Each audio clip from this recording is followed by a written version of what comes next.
Monse na voz xa destripa ben o programa, Sí. A verdad que me agrada.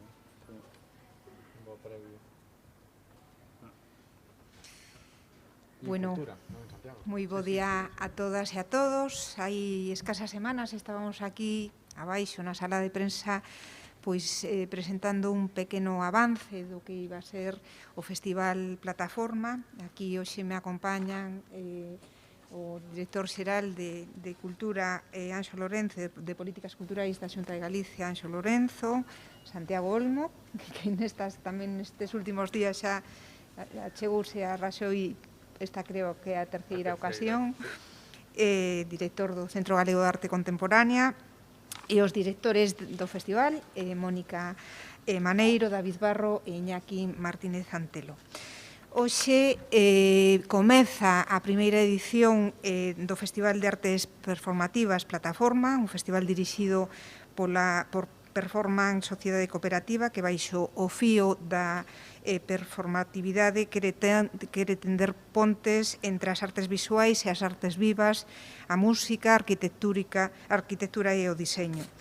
Estamos moi orgullosos de que escollerades Compostela para a estrea desta plataforma, para esta primeira edición, unha cidade que todos sabemos que está consolidada xa dende hai moitos anos como un referente cultural a nivel nacional. Porque, como ben dixemos, este é un festival de cidade que, como ben se dixo na anterior presentación, caracterízase por ser transversal, moi comprometido co urbanismo e comprometido tamén coa riqueza patrimonial material e inmaterial de Compostela. Moita xente non o comprende, pero son concelleira de Acción Cultural e de Urbanismo, Cidade Histórica e Vivenda, porque eu creo que todo ten moito que ver, e que unha cidade comprometida co seu territorio e ca súa arquitectura e o seu planeamento é unha cidade comprometida ca educación, ca cultura e con todo, non? Este festival representa en toda a súa extensión a Santiago. Santiago é unha cidade diversa, unha cidade igualitaria, innovadora, sustentable, cualidades que tamén están presentes na orixe de plataforma, non? Dende este espazo, dende esta terraza do Pazo de Raxoi, eu quería convidar a cidadanía a participar dende hoxe ata o 18 de setembro nas distintas actividades programadas que nos presentarán a continuación. Unha cantidade de actividades que van dende relatorios, accións performativas, obradoiros, concertos, exposicións e que buscan, como non pode ser de outra maneira, a implicación do público na creación cultural.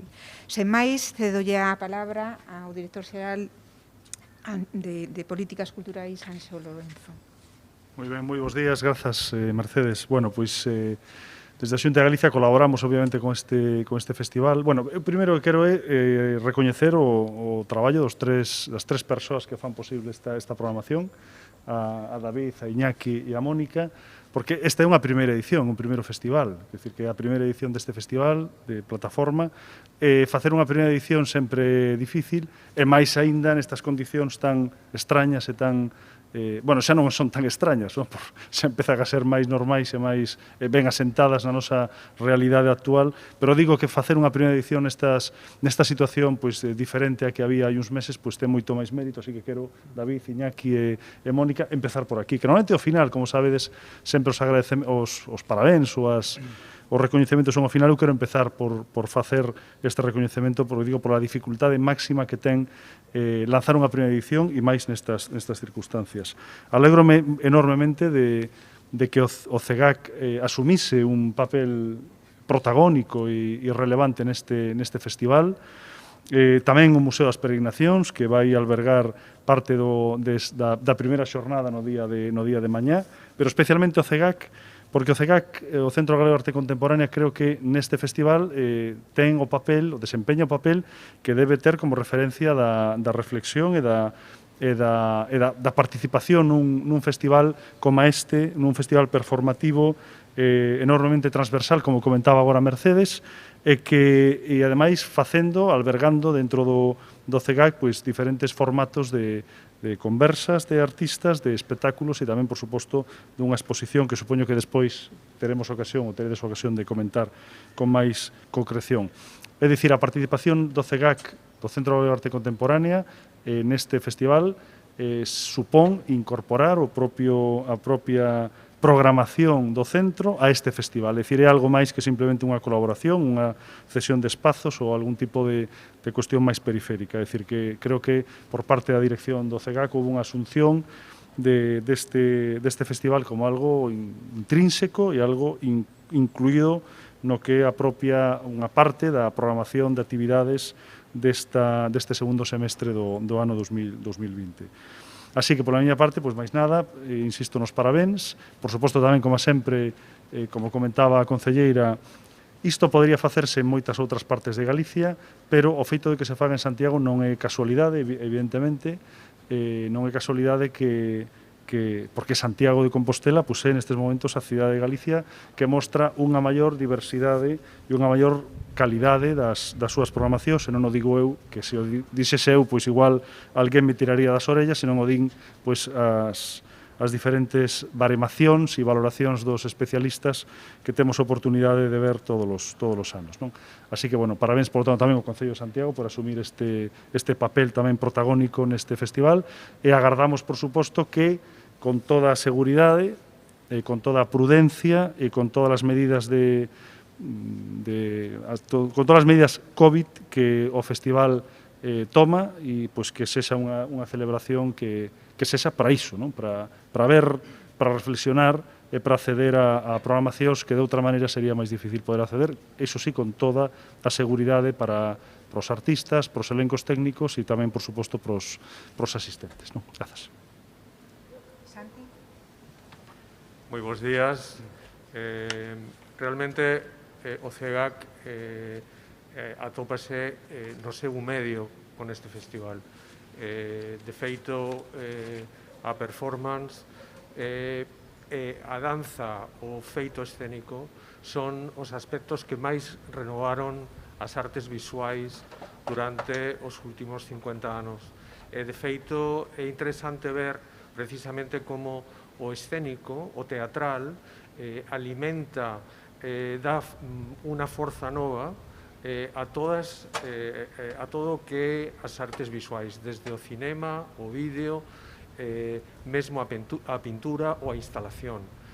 Os proxectos que estarán representados no CEGAC son precisamente eses proxectos que sitúanse no medio, no fío, na intersección de diversas técnicas, de diversas disciplinas. En primer lugar, tendremos a presenza de Cabello Carceller, que son un equipo dos máis importantes en España que trataron desde fai xa algunhas décadas, casi dous décadas, temas vinculados á cuestión de identidade de xénero e plantexaron desde o xénero unha serie de cuestións de carácter político e social.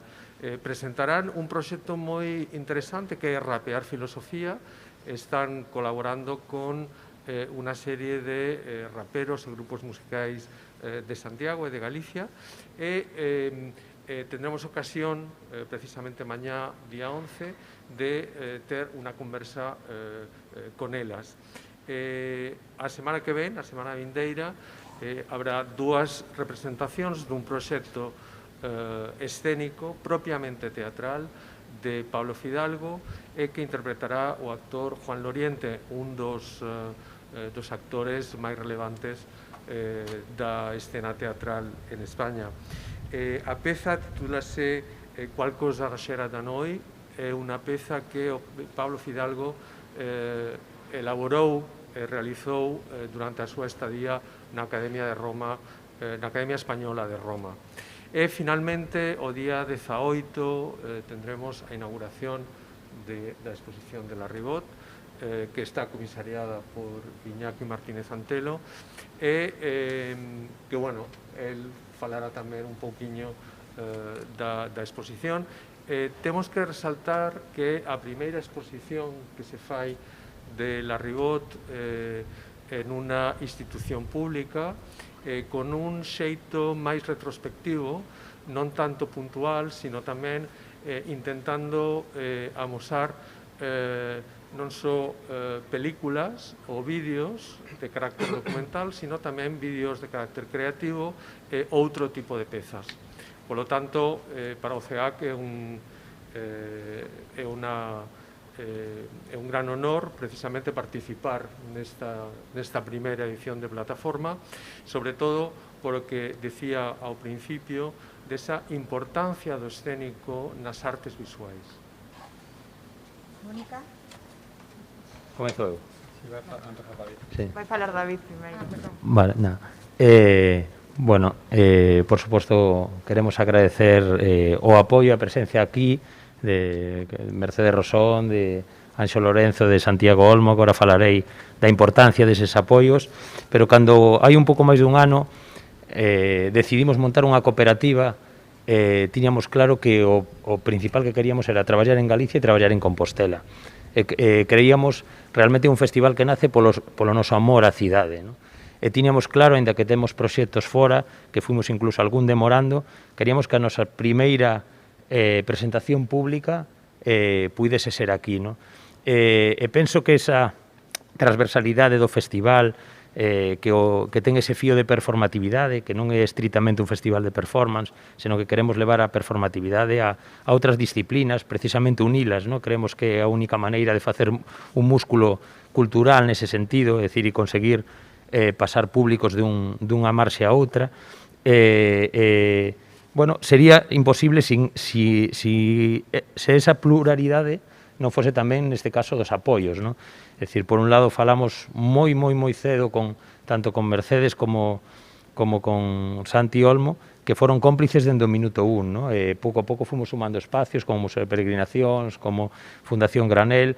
Decíamos un pouco de broma que ninguén nos decía que non, non? Ao principio tal, é dicir, realmente frenamos un pouco porque nos parecía que unha primeira edición era importante facela con moito rigor, pero a idea deste festival é crecer e converterse nunha referencia a nivel internacional importante para este, digamos, transversalidade das disciplinas a partir deste fío da performatividade que, como dixo Santi Olmo, pois é absolutamente clave para entender calquera proposta artística das últimas décadas do século XX ata hoxe, non? E antes tamén. Nada máis, agora tanto Iñaki como Mónica van a un pouco a desgranar outras actuacións, ademais das de OCEGAC e accións, e nada máis, simplemente pola nosa parte, sí que agradecer moitísimo isto, son apoios absolutamente claves, o mesmo que é difícil sacar un festival nestes momentos, é moi difícil tamén apostar en estes momentos de incertidume por un festival destas características que ten que tomar, pues, como temos tomado, pues, medidas de moito tipo e non poder traballar en normalidade, de aí que estes agradecementos sexan máis que nunca dobles ou triples, non? Nada máis. Gracias tamén a todos. Mónica? Bueno, en canto á parte do que dixo David, non, un pouco a programación do festival se divide en dúas patas fundamentais. A primeira sería a parte de exposicións, que despois comentará Iñaki un pouco máis detidamente, que fai que o festival se expanda no tempo e non remate non só nas actuacións que veremos ata o día 18, e despois, por outra banda, está a parte das performances, dos concertos e das actuacións de todos os tipos que alberga a plataforma. A idea que tiñamos un pouco para esta primeira edición clara era que había que traballar co entorno dos artistas galegos, moito, porque facía falta, primeiro, e tamén porque pensamos que teñen un potencial creativo moi claro e un traballo de grande calidade, non? E así, por exemplo, poderán ser propostas de Berio Molina e Alejandra Pombo, que son artistas que residen en Compostela, tamén de María Roja, que vai a facer a estrea, todos estes farán estreas destes espectáculos específicas para o festival. O mesmo sucede co traballo da Orquestra Galega de Liberación, que é un ensamble de 16 músicos moi galegos, todos eles que traballan moito na cidade de Compostela e que por primeira vez van a presentar este proxecto. E despois xunto a este tipo de programación, facer tamén unha chega a traballos de outros artistas nacionais que nos parecían moi interesantes porque tiñan unha componente non só performativa, senón tamén de colaboración e contextual, non? Que podían facer partícipes tanto a outros artistas do eido galego como o público participante, non? É o caso de Marta Fernández Calvo, que estivo traballando con veciños e veciñas de Compostela para preparar o seu espectáculo grabando os sons das receitas de cociña que despois utilizaron os músicos para crear as composicións que van a dar vida ao concerto. É o caso tamén de Cabello Carceller, que estiveron traballando cos MCs e co DJ galegos para dar vida a este proxecto. Bueno, dicirvos que a idea é que a programación se poida disfrutar tanto na rúa como nas institucións de Compostela dunha maneira moi segura. Para iso o festival habilitou unha liña de reserva de entradas en colaboración tamén co Concello de Santiago para asegurarnos que se garden todas as medidas de seguridade para que todo se poida disfrutar dunha maneira moi segura. Como vos dicía, ahora nada, dou paso a Iñaki que vos fala un pouquiño das exposicións. Pois, gracias, Mónica. Bueno, eu quería tamén, aínda que non queremos ser pesados, agradecer o apoio e a presencia aquí de Ars Lorenzi e tamén de persoas como Mercedes e como Santi, que foron, eso, como decía David, cómplices desde o minuto 1. E, bueno, desde logo, sin o seu apoio non estaríamos aquí, aínda que despois se foran sumando, como dice o meu socio antes, outras institucións e outras empresas, que tamén é unha das ideas do festival, que o festival siga crecendo en futuras edicións, non? Como dicía antes Mónica, no festival se inauguran 4 exposicións, que é unha das ideas que temos deste festival, para que non sexa un festival que dura 10 días, sino que estas exposicións continúen máis alá desas datas, e tamén como estas exposicións, ao mesmo tempo que se inauguran e que forman parte do festival, entran perfectamente nas programacións estables de espacios emblemáticos de Santiago, como son CEGAC, o Auditorio de Galicia, a Fundación Granel ou a Fundación Didac, non? Nestes espacios, en cada un deles, estas exposicións podían estar perfectamente sin o festival, pero que o festival teñen como un engadido e, bueno, desde logo que seguiremos traballando en futuras edicións para seguir buscando estas complicidades cos espacios, aos que lle quería tamén agradecer desde aquí a disponibilidade e, bueno, as exposicións que imos As exposicións que imos inaugurar son unhas exposicións a este sábado de Cristian García Bello na Fundación Didac.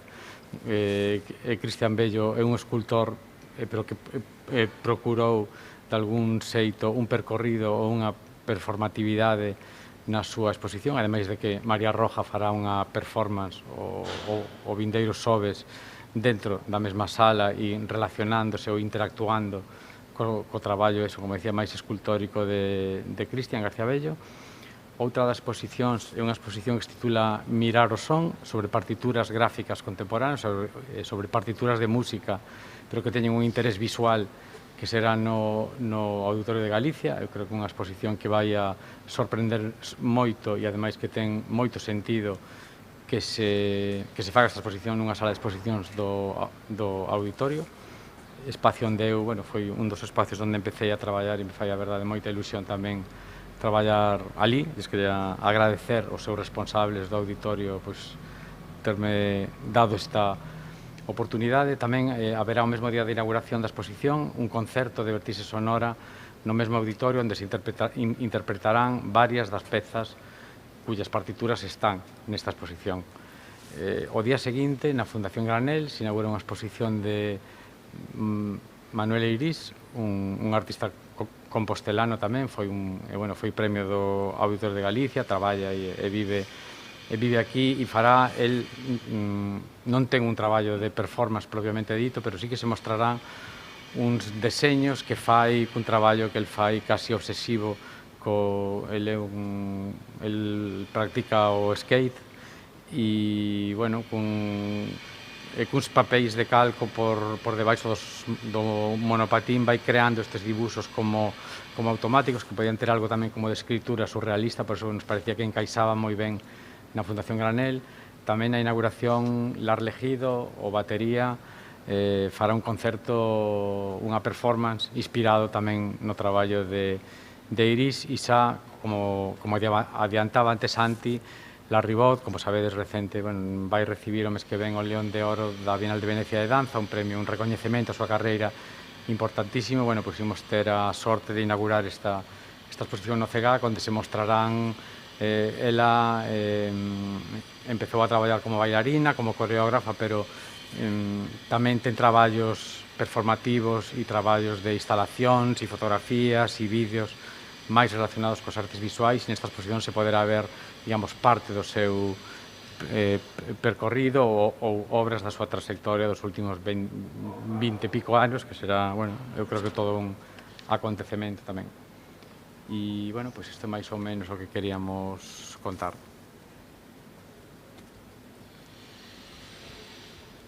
Bueno, aparte de todo, coincide moi ben porque estamos celebrando tamén as xornadas de música contemporánea. Esta semana tivemos a oportunidade de presentar o programa, onde tivemos o segundo dos concertos de celebración do 10º aniversario do TAC, do Taller Atlántico Contemporáneo, e precisamente falaba antes Iñaki de que se vai a inaugurar unha exposición Mirar o Son interesantísima sobre toda a gráfica da contemporánea, que seguro que promete, non? Decir que hoxe arranca plataforma con un debate, unha mesa redonda no Museo das Peregrinacións sobre o deseño, non? E a importancia do deseño, e a continuación unha acción performativa fantástica de Juan López na Praza de Platerías ca banda municipal, non? Que vai a ser tamén moi interesante e sorprendente tamén a nivel acústico, non sei se hai algunha pregunta. Bueno, eso, repetimos que queda todo o mundo convidado a participar e formar parte deste festival que arranca hoxe en Compostela, pois para probablemente quedarse. Traballaremos para que así sexa, vale? Un saúdo.